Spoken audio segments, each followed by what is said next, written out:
রক্তের দিয়ে বাম ধরে ভাষা আন্দোলন সফল হয়েছিল।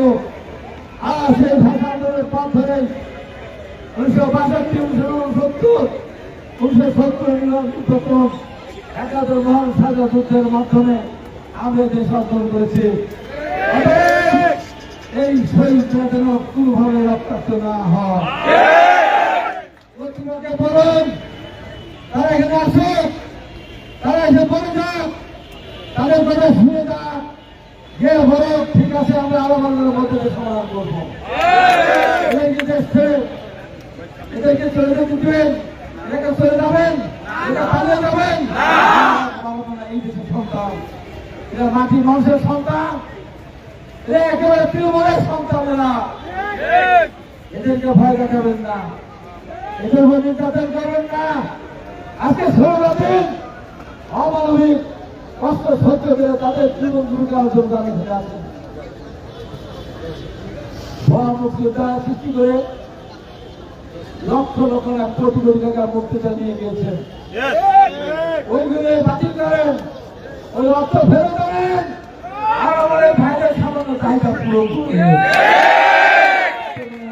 রাখবে না, এটাই রাজ্য দাবি বাংলার মধ্য দিয়ে আমি মনে করি এই সফলতার দিক দেখবে, আমি বলে রাখছি। এখানে যদি আজকে নির্যাতন করে, আজকে যদি এদের উপর আঘাত করেন, এই ঈদের আগে আল্লাহর আরশ কেমন যাবে? আপনি যে নির্যাতন করবেন তার জীবনে আপনি অবশ্যই তার ভোগ করবেন। আমি বলি প্রিয় ভাইরা, আপনারা আপনাদের আন্দোলন চালিয়ে যান। প্রশাসন আসলে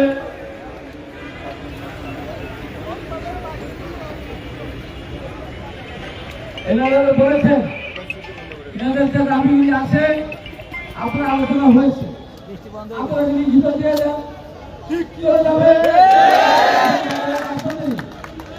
এই দেশের মানুষ আপনাদের সন্তান, আপনাদের অদস্ত ভোক্তা কর্মচারীরা, আমরা বলেন, সরকারকে বলেন, আপনাদের দায়িত্ব আছেন, চেয়ারম্যান আছেন, এমপিরা আছেন, আপনার ভোক্তার মধ্যে টাকা দিবেন না, টাকা দিবে সরকার, টাকা দিবে সরকার, টাকা দিবে এই দেশের মানুষের ট্যাক্সের টাকা দেবে, আপনার ভোক্তা দিতে হবে না। তাহলে কেন আপনার করে বসে করছেন? লিখিত না আসছে আমি আপনাকে বলে যাচ্ছি, আমাকে ধরে নেবেন, আমাকে ফাঁসি দিবেন, আমি পরোয়া করি না। এবং খাদ্য যাকে যখন আমাদের সাথে আটকে রেখেছিল, বিদেশের চিকিৎসা দিয়ে যায়নি, আমি 71 টেলিভিশনে বলছিলাম বেগম খালেদা থেকে বিদেশে যাওয়ার ব্যবস্থা করে দেন আগামীকাল, আমি আজকে কারাগারে চলে যাব। উনি যতদিন না আসবেন ততদিন আমি কারাগারে থাকবো। উনি যদি নাই আসেন, তার কারণে যদি মৃত্যুদণ্ড হয়, আমি মৃত্যুদণ্ড না গিয়ে রাস্তাতে ফাঁসি দোষী ধরা নিয়ে পৃথিবীতে বিদায় হয়ে যাবো। পরিবার আপত্তি করবে না। আজকে তাই বলে যাচ্ছে, আমি আজকে তাদের সঙ্গে কথা বলে যাচ্ছে। এই কথার কারণে যদি বাংলাদেশের বিদ্যুৎ বিপর্যয় ঘটে আর তার জন্য শাস্তি হয়, তার জন্য যদি কেউ আসামি হতে হয়, আমি হবে 1 নম্বর আসামি।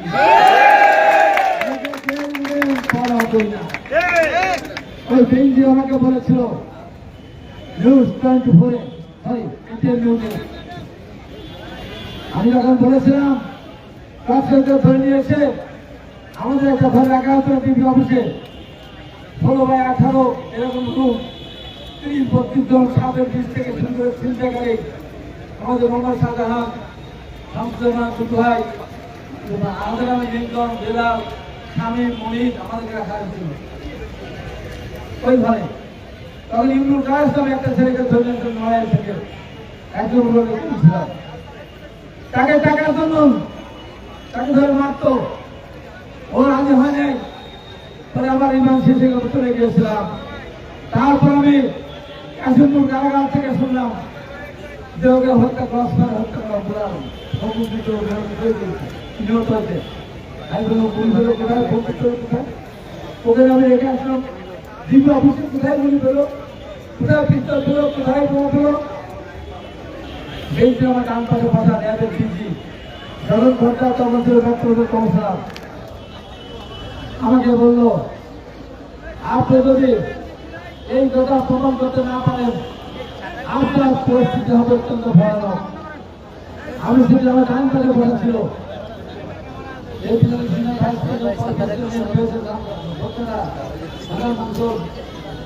শুনেছিলাম তার মুখে আমি ভয় পাই না। আজরাইল কাবুল বাংলাদেশের আজরাইল সেকেন্ড আজরাইল ছিল বাংলাদেশের বেঞ্জি পড়া করি নাই। তাই আজকে এখানেও বলে যাচ্ছে আমার এই ভাইদের 2 মিনিট আমাদেরকে মেনে নিতেই হবে। হয়েছে সেটা লিখিত ভাবে তাদের কাছে দেন। তাদের সন্তান আছে, স্ত্রী আছে, নাবালক শিশু আছে, স্ত্রীর পেটে সন্তান আছে, গর্ভবতী মা আছে। এদের দিকে তাকিয়ে দেখুন, এই বাংলাদেশের নাগরিকেরা এদেরকে বাড়ি যাওয়ার ব্যবস্থা করেন, আলোচনা করেন, লিখিত দেন, এরা বাড়ি যাবে। আলোচনা সাপেক্ষে এদের দাবিগুলো আপনারা মেনে নিবেন।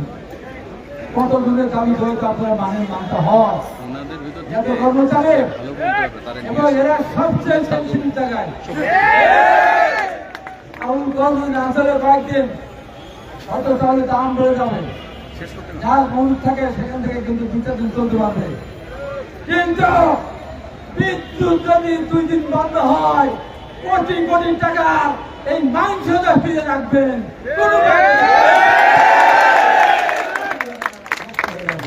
আমাদের দাবি মানতে হবে,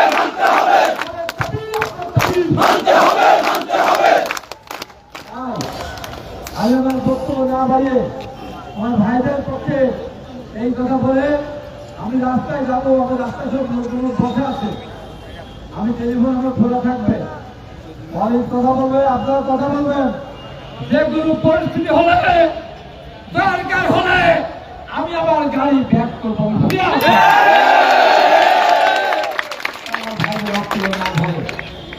যারা এখানে এমপি লোক আছেন, প্রশাসনের লোকজন আছেন, এই মেসেজটা পৌঁছে দিবেন।